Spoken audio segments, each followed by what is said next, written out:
బాధాకరమన్నారు. ఈ ఘటనలో 4 చనిపోగా 2 వెంటిలేటర్పై ఉన్నారని తెలిపారు. మరో 8 మందికి చికిత్స కొనసాగుతుందని చెప్పారు. మృతుల కుటుంబాలకు ప్రగాఢ సానుభూతి తెలియజేశారు. పాలతోనే డయాలసిస్ సమస్య వచ్చిందన్నారు. కల్తీ పాల బాధ్యులను వదిలేదని తేల్చి చెప్పారు.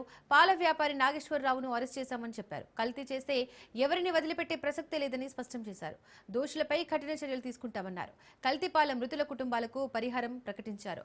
ఒక్కో కుటుంబానికి 10 లక్షల చొప్పుల పరిహారం అందిస్తామని వెల్లడించారు.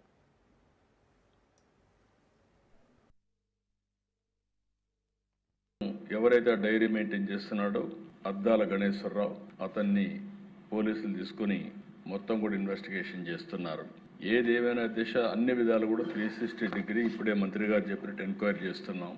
నేను ఒకటే విజ్ఞప్తి చేస్తున్న ప్రతి ఒక్కరికి ఉదాసీనత ఏమాత్రం పనికిరాదు. ఒకవేళ కావాలని చేసుంటే ఏదైనా కక్కుర్తిపడి కలుషితం చేయంటే మాత్రం చాలా సీరియస్గా ఉంటాం.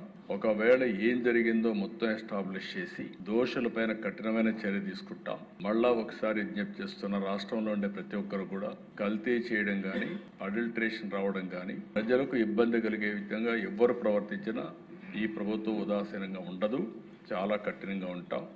ఆ విషయం గుర్తుపెట్టుకోవాల్సిందిగా మరొక్కసారి హెచ్చరిస్తూ, ఎవరైతే చనిపోయారో ప్రాథమికంగా 4 చనిపోయారు. ఆ 4కి ఒక 10 లక్షల రూపాయల చొప్పున ఆర్థిక సహాయం చేస్తూ, అదే సమయంలో ఎవరైతే హాస్పిటల్లో ఉన్నారో వాళ్ళని పూర్తిగా రికవర్ అయ్యే వరకు వారికి ఎంత డబ్బులైనా ఖర్చు అయినా ఆ డబ్బులు కూడా ఖర్చు పెట్టి వారికి పూర్తిగా సహకరిస్తామని చెప్పి మరొకసారి తెలియజేసుకుంటూ, చనిపోయిన కుటుంబాల పట్ల నా ప్రగాఢ సానుభూతి తెలియజేసుకుంటూ, ఆ చనిపోయిన వాళ్ళకి ఆత్మశాంతి కలిగారు భగవంతుని ప్రార్థిస్తూ, ఇతను ఎవరైతే డైరీ మెయింటైన్ చేస్తున్నాడో అద్దాల గణేశ్వరరావు అతన్ని పోలీసులు తీసుకుని మొత్తం కూడా ఇన్వెస్టిగేషన్ చేస్తున్నారు.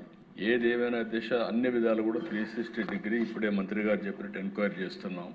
నేను ఒకటే విజ్ఞప్తి చేస్తున్న ప్రతి ఒక్కరికి ఉదాసీనత ఏమాత్రం పనికిరాదు. ఒకవేళ కావాలని చేసుంటే ఏదైనా కక్కుర్తిపడి కలుషితం చేయంటే మాత్రం చాలా సీరియస్గా ఉంటాం. ఒకవేళ ఏం జరిగిందో మొత్తం ఎస్టాబ్లిష్ చేసి దోషులపైన కఠినమైన చర్య తీసుకుంటాం. మళ్ళా ఒకసారి విజ్ఞప్తి చేస్తున్న రాష్ట్రంలో ఉండే ప్రతి ఒక్కరు కూడా కల్తీ చేయడం కానీ అడల్ట్రేషన్ రావడం కానీ ప్రజలకు ఇబ్బంది